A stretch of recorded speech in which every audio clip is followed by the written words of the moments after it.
नमस्कार दोस्तों, स्वागत है आपका हमारे चैनल पर। आज का वीडियो पान के पौधे को लेकर है और आज हम आपको सिर्फ पान का पौधा लगाने का तरीका ही नहीं बताएंगे, बल्कि एक ही पौधे से कई नए पान के पौधे कैसे तैयार कर सकते हैं, इसकी प्रूनिंग कैसे करनी है, कौन सी मिट्टी इस्तेमाल करनी है, कौन सा ऑर्गेनिक फर्टिलाइजर देना है, पत्तियों में कर्ल आने पर क्या करना है और पान के पौधे को घर पर हेल्दी और हरा भरा कैसे रखना है, ये सब प्रैक्टिकली करके दिखाएंगे।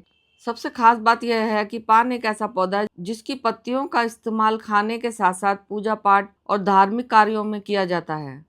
इसलिए हम इसमें जितना हो सके केमिकल फ्री और ऑर्गेनिक तरीके अपनाएंगे। तो वीडियो को अंत तक जरूर देखिए, क्योंकि आज हम पान का पौधा तैयार करने के 3 आसान तरीके भी देखेंगे। तो सबसे पहले आप हमारे इस पान के पौधे को देखिए। जैसा कि आप देख सकते हैं कि इसकी कुछ ब्रांचेस सूख चुकी हैं और इन डेड ब्रांचेस को पौधे से हटाना जरूरी है। हम इस तरह की सूखी और कमज़ोर ब्रांचेस को प्रून करेंगे, क्योंकि जब ऐसी ब्रांचेस प्लांट पर लगी रहती हैं तो नई ग्रोथ के लिए जगह कम होती है। जहां ध्यान देने वाली बात यह है कि प्रूनिंग हमेशा सही जगह से करनी चाहिए। जैसे अगर हम इस ब्रांच को यहाँ से कट करते हैं तो कट किए गए हुए एरिया के पास मौजूद नोट से आगे चलकर नई लीव्स और नई ब्रांच निकलती है। इसी तरह इस ब्रांच को हम यहाँ से कट करेंगे और कुछ समय बाद इसी जगह से नई ग्रोथ निकलनी शुरू हो जाएगी। इसलिए दोस्तों, अगर आपके पान के पौधे में भी कुछ ब्रांचेस सूख गई हैं या बहुत कमज़ोर हो गई हैं तो उन्हें रिमूव करने से बिल्कुल मत डरिए।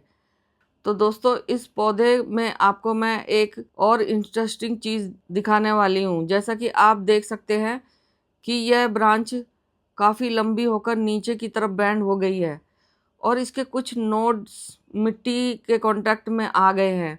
तो लगातार मॉइस्ट सॉइल के कांटेक्ट में रहने के कारण इन नोड्स में रूट्स निकल आई हैं और इसी पॉट के अंदर एक नया पौधा तैयार हो गया है। यानी एक ही प्लांट की ब्रांच ने खुद एक नया पौधा बना लिया है। अब हमें इस रूटेड ब्रांच को बहुत केयरफुली मदर प्लांट से अलग करना है। हम पहले मिट्टी को थोड़ा सा हटाएंगे और देखेंगे कि रूट्स कहाँ तक बनी हैं। यहाँ आप देख सकते हैं कि अच्छी रूट्स डेवलप हो चुकी है। अब इसे नीचे से केयरफुली कट करेंगे, लेकिन ध्यान रहे कि इसकी रूट्स डैमेज ना हो। अब मैं इसे पानी में साफ करके आपको इसकी रूट्स को दिखाती हूँ। जैसा कि आप देख सकते हैं कि रूट्स काफ़ी अच्छी है और इस तरह दोस्तों हमने एक बिल्कुल नया पान का पौधा तैयार कर लिया है। अभी इसे हम पानी में रख देते हैं और बाद में इसे अलग पॉट में रिपोर्ट करेंगे। इसी तरह इस लंबी ब्रांच पर अगर दूसरे नोट्स भी सॉइल के कांटेक्ट में आकर रूट्स बना चुके हैं तो आप उन्हें भी अलग करके नए पौधे तैयार कर सकते हैं। तो एक लंबी ब्रांच से हमें कई नए पान के प्लांट मिल सकते हैं। पान की बेल को बढ़ने के लिए सपोर्ट भी चाहिए होता है, इसलिए आप मॉस स्टिक या कोई सिंपल स्टिक लगाकर ब्रांच को हल्के से सपोर्ट दे सकते हैं। अब बात करते हैं पान के पौधे की मिट्टी की। पान के पौधे को मॉइस्ट सॉइल पसंद है, लेकिन सॉइल में पानी लगातार जमा नहीं रहना चाहिए। इसके लिए अच्छी ड्रेनेज बहुत ज़रूरी होती है। आप लगभग आधी सामान्य गार्डन सॉइल और आधी सैंड लेकर एक अच्छा ग्रोइंग मीडिया तैयार कर सकते हैं। इससे सॉइल भुरभुरी रहती है और एक्सेस वाटर आसानी से निकल जाता है। पॉट आप अपनी सुविधा और उपलब्ध जगह के अनुसार कोई भी ले सकते हैं, बस उसमें ड्रेनेज होल जरूर होना चाहिए। अब पान के पौधे की एक कॉमन प्रॉब्लम की बात करते हैं और वह है लीव्स का कर्ल होना। कई बार पान की पत्तियां किनारे से मुड़ने लगती हैं या प्लांट पर छोटे पैट्स दिखाई देने लगते हैं। ऐसी स्थिति में प्लांट को ध्यान से चेक करें और जरूरत होने पर नीम ऑयल का हल्का स्प्रे कर सकते हैं। नीम ऑयल कई कॉमन पैट्स को मैनेज करने में मदद करता है। स्प्रे हमेशा तेज धूप में ना करें और सही मात्रा में भी इस्तेमाल करें। साथ ही जो लीव्स पूरी तरह डेड या खराब हो चुकी हैं उन्हें समय समय पर रिमूव करते रहें। अब दोस्तों, क्योंकि पान मेडिसिनल और ट्रेडिशनली यूज प्लांट है और इसकी पत्तियों का इस्तेमाल खाने और धार्मिक कार्यों में भी होता है, इसलिए हम इसमें केमिकल फर्टिलाइजर देने से बचेंगे। इसके लिए हम ऑर्गेनिक कंपोस्ट का इस्तेमाल करेंगे। आपके पास गोबर खाद, वर्मी कंपोस्ट या लीफ कंपोस्ट में से जो भी अच्छी क्वालिटी का कंपोस्ट अवेलेबल है, आप उसे इस्तेमाल कर सकते हैं। यहाँ पर हमने लगभग 2 मुट्ठी कंपोस्ट ले रहे हैं। यह कंपोस्ट प्लांट को ऑर्गेनिक न्यूट्रिशन देने के साथ सॉइल में ऑर्गेनिक मैटर भी बढ़ाता है और हेल्दी ग्रीन लीव्स की ग्रोथ में मदद करता है। इसके बाद हम इसमें लेंगे नीम खली। नीम खली सॉइल हेल्थ के लिए यूजफुल ऑर्गेनिक इनपुट है और सॉइल में मौजूद कुछ अनवांटेड पेट्स को मैनेज करने में मदद करती है।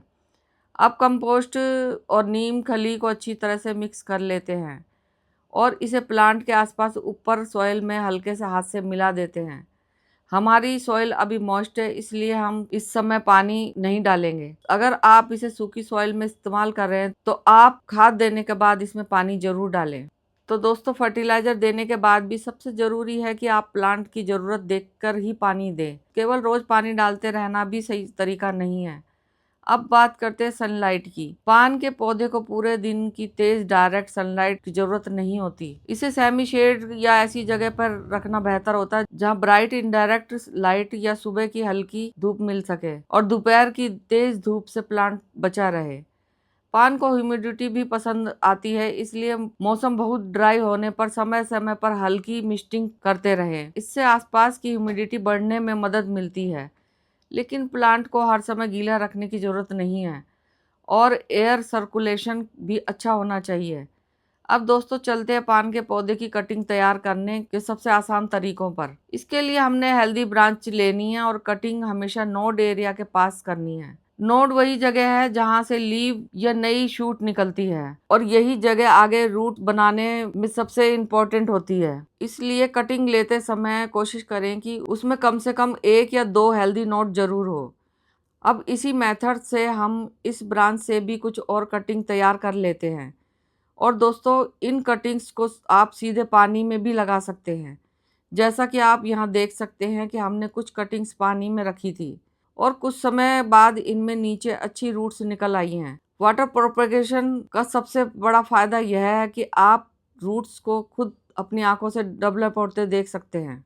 आप कटिंग को कुछ दिनों या रूट्स अच्छी तरह से डेवलप होने तक पानी में रख सकते हैं और उसके बाद उन्हें सैंड या गार्डन सॉइल में शिफ्ट कर सकते हैं। मुझे पानी वाला तरीका बहुत आसान लगता है क्योंकि पहले रूट्स तैयार हो जाती हैं और उसके बाद मैं कटिंग को सॉइल में रिपोर्ट कर देती हूँ।